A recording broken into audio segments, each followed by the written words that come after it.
누가복음 21장의 말씀을 봅니다. 누가복음 21장 오늘 20절에서 38절까지 다 보도록 하겠습니다.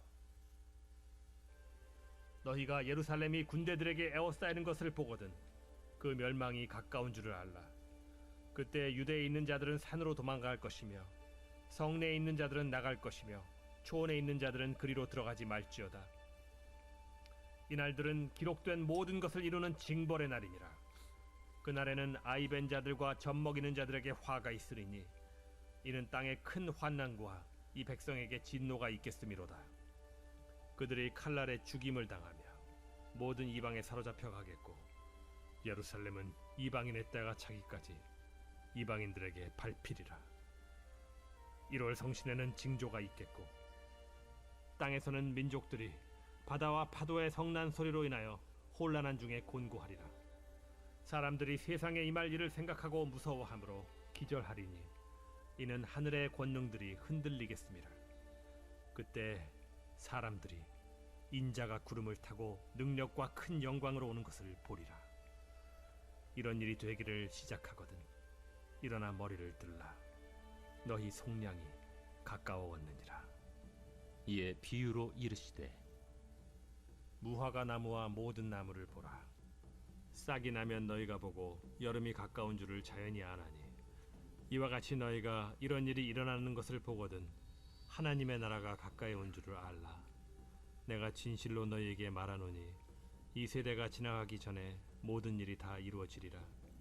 천지는 없어지겠으나 내 말은 없어지지 아니하리라. 너희는 스스로 조심하라. 그렇지 않으면 방탕함과 술 취함과 생활의 염려로 마음이 둔하여지고 뜻밖의 그날이 덫과 같이 너희에게 임하리라. 이날은 온 지구상에 거하는 모든 사람에게 임하리라.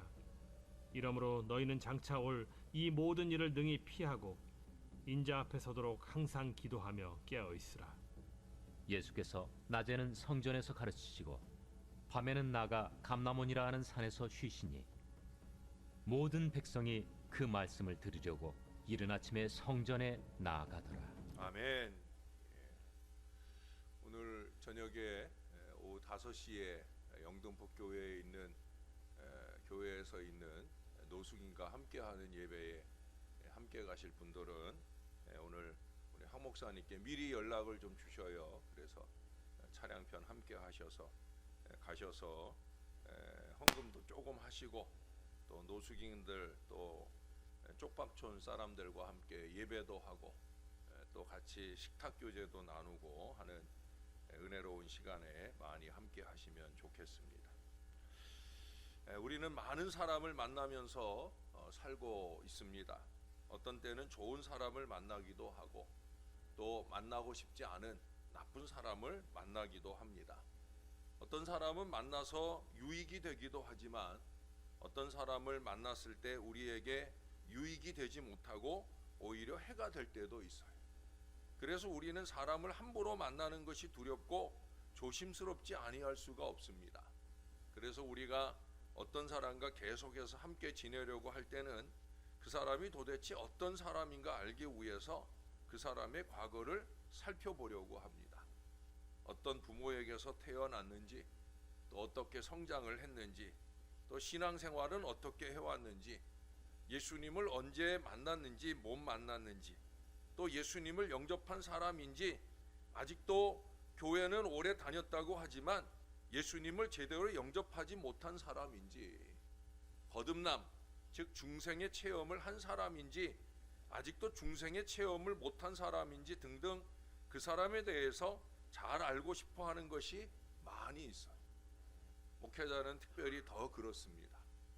교인들과 함께 지내면서 세심하게 교인들을 살피는 이유 가운데 하나도 바로 거기에 있어요. 교회를 다니게 하는 것이 중요한 것이 아니라 거듭나게 하는 것, 제대로 건강한 신앙생활을 하게 하는 것이 목회적 사명이기 때문에 그래요. 여러분, 왜 사람의 과거를 알아보려고 할까요? 사람은 누구나 과거의 영향을 받기 때문입니다. 그리고 현재와 과거는 모두 다 우리의 미래에 영향을 주게 되어 있어요. 지금까지 어떻게 살아왔는가, 또 우리가 지금 어떻게 살고 있는가, 이것이 미래에 영향을 주는 것이라는 거죠. 그래서 지금까지 어떻게 살았고 또 지금 어떻게 살고 있는지를 보면 그 사람의 미래가 어떻겠다, 이것이 대강 예측될 수가 있다라고 하는 거예요. 물론 때때로 돌연변이가 있기는 합니다. 여러분 많이 들어보셨던 김익두 목사님 같이 이분은 원래 평양에서 깡패 중에도 아주 고약한 깡패였거든요. 평양 시내에 들어갔다가 그날 김익두를 만나지 않으면 재수 좋은 날이고 김익두를 만나면 재수 없는 날이라 할 정도로 그런 악인 중에 악인이었어요. 그러나 어느 날 선교사를 통해서 예수 믿게 되고 성령을 받아가지고 새 사람이 되었을 때 그는 부흥 목사가 되어서 많은 사람을 죽은 데로부터 돌이키게 하는 놀라운 역사에 쓰임받는 사람이 되었습니다. 아무리 고약한 인간이라 할지라도 예수님 만나면 돌연변이가 되고 아주 상상하지 못할 사람으로 변화가 되는 거예요. 저나 여러분 안에는 이 변화가 있어야 합니다. 있었어야 하고 계속해서 이루어져야 되는 거예요. 제가 자주 표현하는 것처럼 예수 믿은 지 오래됐는데도 악의와 악독이 마음에 늘 있는 사람은 신앙생활하는 사람 아니에요. 거듭난 사람 아니에요. 거듭난 사람의 변화된 모습은 악의와 악독이 사라지는 거예요. 하나님이 뭘 원하시는지, 하나님의 말씀이 뭘 말하는지 그를 따라 살기 위해서 영부림치고 노력하는 게 거듭난 사람, 예수 믿는 사람이다 말할 수 있다는 거예요. 김일성 같은 사람도 어떻게 보면 돌연변입니다. 아시나 몰라요. 어머니가 권사님이고요, 외삼촌 강양국은 목사입니다. 그런데 김일성이 그 가운데 있어요. 그가 공산주의자가 되어서 세계적으로 가장 악질적인 공산주의 독재 정치를 했던 거예요. 지금 푸틴이라든지 이런 사람들 저리 가라 할 정도로 대단한 악인이었어요. 그리고 지금도 악인의 뿌리로 김정은이를 김정일이나 김정은이나 또 그 딸내미는 또 얼마나 김정은이 또 동생이나 이게 얼마나 무시무시한 마음가짐으로 삽니까? 어떻게 그렇게 될 수가 있어요? 어렸을 때 교회 안 다닌 거 아니에요. 상당 기간 교회를 다녔어요. 교회는 다녔어도 주님을 만나지 못했기 때문에 그런 거예요. 주님 만나지 못하면 소용없어요. 교회에 다녔으니까 교회나 기독교가 뭔지 지식적으로 대강은 알았을 뿐이지 정말 살아계신 주님을 만난 체험이 없어서 성령에게 사로잡힌 사람이 되지 못했기 때문에 어떻게 잘못된 길에 빠지다 보니까 공산주의자가 되고 우리 민족 역사의 가장 악독한 인간이 되고 말았다는 거예요. 엄밀하게 말하면 김일성 같은 사람은 돌연변이가 아니에요. 아무리 교회를 다니고 있다고 해도 아직 예수님을 영접하지 못한 사람은, 그 안에 성령이 계시지 아니하고 그 안에 주님이 주관하시는 인생을 살고 있지 않다고 하면 얼마든지 타락할 수 있는 가능성이 있어요. 그 안에 내재한 악의와 악독이 어느 순간 쑥 쏟아져 나오면서 교회를 괴롭히고 목회자를 괴롭히고 교회를 어지럽게 하는 일에 앞장서는 그런 인생들이 얼마든지 될 수 있어요. 김일성처럼 나쁜 사람이 되지는 아니했지만 어려서 예수 믿는 가정에서 자란 사람들 중에 세상 사람들과 똑같은 모습으로 살고 있는 사람들 우리 주변에 너무나 많이 있잖아요. 어쩌면 우리가 안타깝게 여기는 우리의 자식들 중에도 그렇게 거듭나지 못한 안타까운 심령들이 있지 않겠습니까? 여러분, 오늘 본문의 말씀에 보면 방탕함과 술 취함, 세상의 염려로 마음이 둔하여진다 말씀하고 있어요. 마지막 때 가장 안타까운 게 이런 모습이죠. 현재 교회에 나오지만 아직도 주님을 만나지 못한 사람과 형식적인 신앙생활을 하는 사람은 아주 위험한 사람들이에요. 언제 어디에서 마귀의 공격을 받을지 몰라요. 절벽 위에 서 있는 사람과 똑같이 언제 떨어져 죽을지 모르는 거예요. 저는 그런 사람을 보면 너무너무 안타까워요.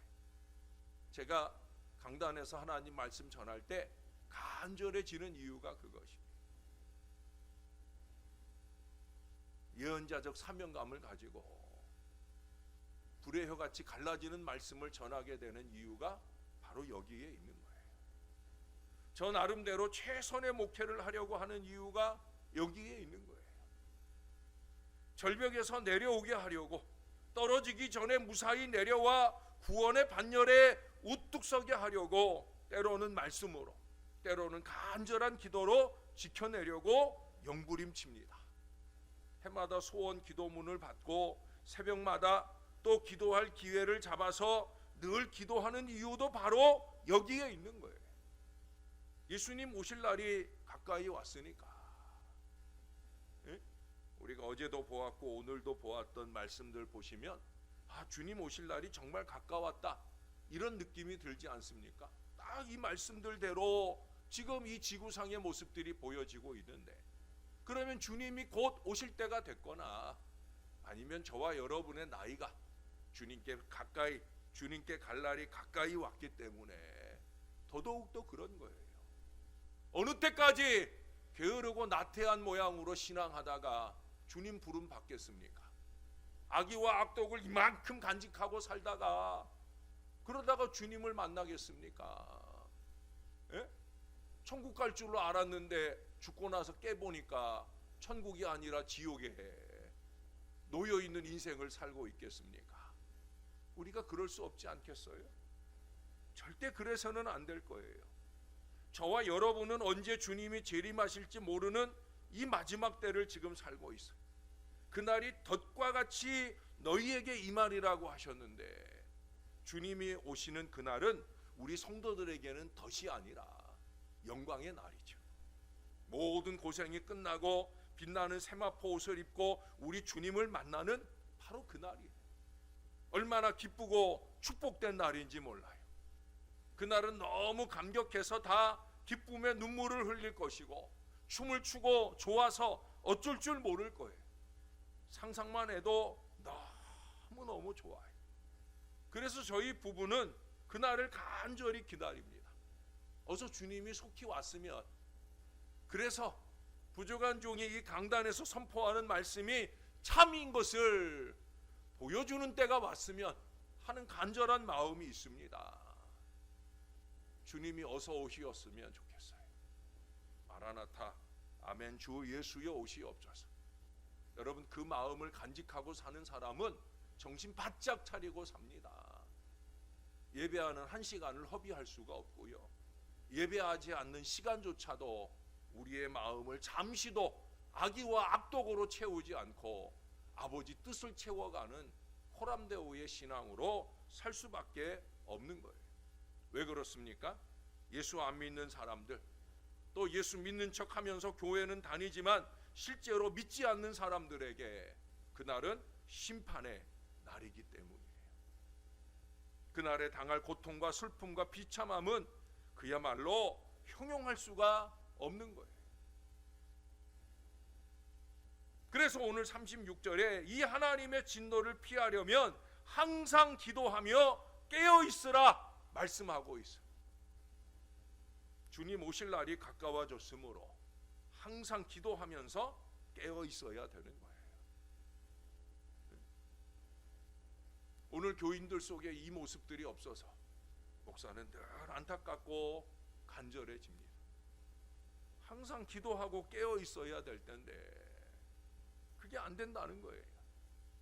주님이 오셨을 때 기쁨으로 맞이할 사람이 되려면 평소에는 다니엘처럼 기도 생활을 늘 꾸준히 해야 하고, 또 위기가 왔을 때는 에스더처럼 아예 죽으면 죽으리라 하는 이 각오를 가지고 금식하고 간절히 기도하면서 문제를 해결해 나가는, 이것이 우리에게 꼭 필요한 줄을 우리가 알아야 되는 거예요.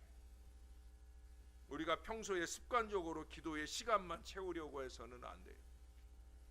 예배하는 그 자리에 있는 게 중요한 게 아니라니까요. 기도하는 그 자리에 나 있었다라는 게 중요한 게 아니라니까요. 정말 깨어있는 믿음의 기도를 하고 있느냐? 영과 진리의 예배를 드리고 있느냐? 내 마음이 선의로 이 어려운 때 세상 사람들은 얼마나 더 어려울까? 이 어려운 때, 이 추운 때 어떤 사람들은 불을 제대로 떼지 못하고 추운 가운데 애를 쓰는데, 또 심지어 길가를 돌아다니며 차가운 돌바닥에서 잠자리를 찾아가려는 사람들도 있는데, 이런 생각들이 마음 가운데 자리할 수 있어야 그게 예수를 제대로 믿는 마음 아니겠습니까? 사랑하는 여러분, 예배 자리에 있다면, 기도 자리에 있다면 항상 은혜 받도록 기도해야 하고, 항상 은혜 가운데 기도해야 승리할 수 있고 신앙생활에서 성공할 수 있다는 사실을 잊지 말아야 되는 거예요. 은혜가 없는 기도 생활은 형식적인 기도가 되기 쉽습니다. 하루에 몇 번씩 기도하느냐, 이게 중요한 게 아니에요. 여러분, 죄송한 얘기지만 새벽 아침에 깨어서 오늘 새벽 예배 드렸다, 이게 중요한 게 아니란 말이에요.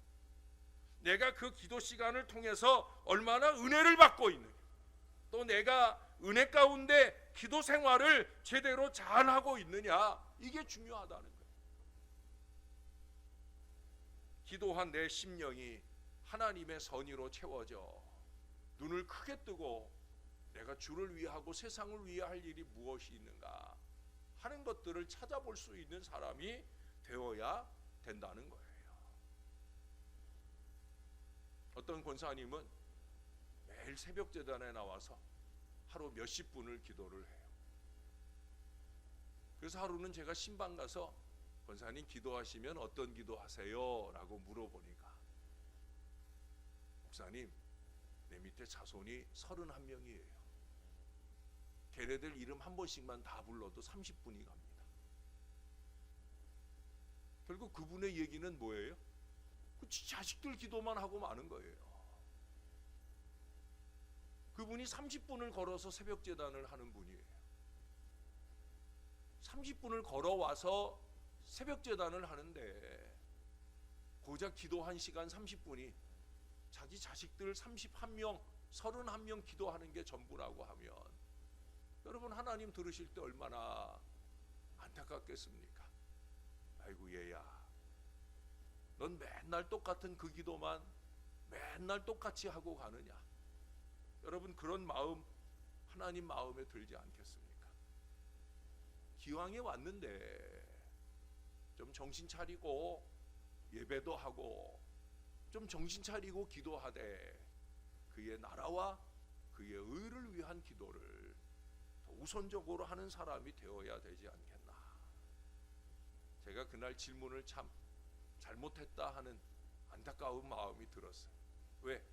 그동안은 그분이 훌륭하게 보였는데 그 질문 한 번으로 그분이 너무 안타까운 인생이 되어버렸거든요. 30분씩 와서 기도하고 30분씩 와서 30분씩 또 걸려서 돌아가야 되는, 참 안타깝다 하는 마음이 듭니다. 사랑하는 여러분, 좀 죄를 깨닫기도 하고 자신의 교만을 깨닫기도 하고 좀 돌이켜 변화되기도 하고 좀 돌이켜 하나님이 원하는 기도도 하는 그런 변화의 역사들이 우리의 기도 속에 이루어져야 합니다. 한순간에 깨닫는 그것이 우리의 삶을 변화시키고 완전히 딴 사람을 만들기도 해. 아니, 완전히 딴 사람 같은 건강한 신앙 인생을 살아가야 되지 않겠습니까? 기도하다가 그런 체험을 얼마나 많이 하느냐, 이게 중요한 거예요. 사랑하는 여러분, 참 많이 추운 때 소중한 새벽 시간을 드리는 저와 여러분이 하나님께서 늘 그렇게 기도 생활에 있어서도 어제도 말씀드렸잖아요. 초지일관하는 기도 생활. 예? 초지일관하는 졸며 자는 기도 생활 말고요. 초지일관하는 깨어 있어 간절히 기도하고 은혜 받고 변화되는 이 초지일관하는 기도 생활이 저와 여러분에게 늘 있어서 그렇게 우리 주님을 기다리고 다시 오실 주님을 만나는 건강한 믿음의 백성들이 다 되시기를 우리의 구주 되시는 예수님의 이름으로 간절히 축원합니다. 주님, 소원합니다. 오늘도 깨어났사오니 내일도 깨어나게 하시되 우리의 믿음이 깨어나게 하옵소서. 육신도 깨어나지 못한 사람들에 비하면 참 귀하고 아름다운 것이겠사오나 기왕에 주님께 왔사오니 우리의 영을 깨워주시고 우리의 심령 가운데 주의 말씀을 새기고 들을 은혜의 심령으로 변화되게 도와 주옵소서. 악의와 악독이 여전히 가득한 어리석은 마음으로 말씀을 받기에 말씀이 하나도 귀에 들어오지 않고 은혜도 받지 못하고 여전히 내 고집과 내 인생을 내 맘대로 사는 어리석은 교회 생활만 하지 말게 도와주시고 주님, 주님의 말씀으로 변화를 받아 세상을 변화시키기 원하는 간절한 믿음으로 한 걸음 한 걸음 아름답게 살게 하여 주옵소서. 하나님, 우리들 가운데, 아니 우리의 자손들 가운데에서라도 김일성 같은 인생은 아닐지라도 거듭나지 못한 사람들 없도록 하나님 도와주세요. 참으로 예수 잘 믿고 믿음으로 거듭나서 아버지 하나님 뜻 따라 살아가는 건강한 신앙의 백성들이 우뚝우뚝 세워지는 우리 신월제일교회가 꼭 되게 도와주시옵소서. 부족한 종을 통해 목양하게 하시는 여정 내에 하나님, 그렇게 믿음의 반석 위에 우뚝 서는 한 사람 한 사람들이 세워지는 능력 있는 재단이 되게 하시고 모두 다 거듭난 그 믿음으로 이 땅에 인생을 마칠 때 영원한 천국에 면류관 받을 인생들 다 되도록 은혜를 베풀어 주시옵소서. 더 겸손하게, 더 낮아져서 하늘의 은혜를 사모하고 살아가는 하나님의 사람들 다 되어서 낮은 곳으로 흐르는 하늘의 은혜가 모든 주의 백성들에게 넘쳐날 수 있게 도와 주옵소서. 주님은 그렇게 낮고 낮은 자리에 오셨습니다. 오늘 오후 5시에 영등포 교회에서는 노숙인들과 함께하는 은혜 예배를 드립니다. 성탄을 맞아 낮은 자리에 오신 예수님처럼 우리도 함께 낮은 사람들 찾아가 예배하고 은혜 교통하는 복된 시간을 이어가려 하오니 하늘의 은혜가 우리에게 넘치는 시간이 되게 하시고 그곳에 찾아온 노숙인들이나 쪽방촌 사람들이 모처럼 만에 따스한 기운을 느낄 수 있는 은혜의 예배가 될 수 있도록 주님께서 도와 주시옵소서. 감사를 드립니다. 예수님의 이름으로 기도합니다. 아멘.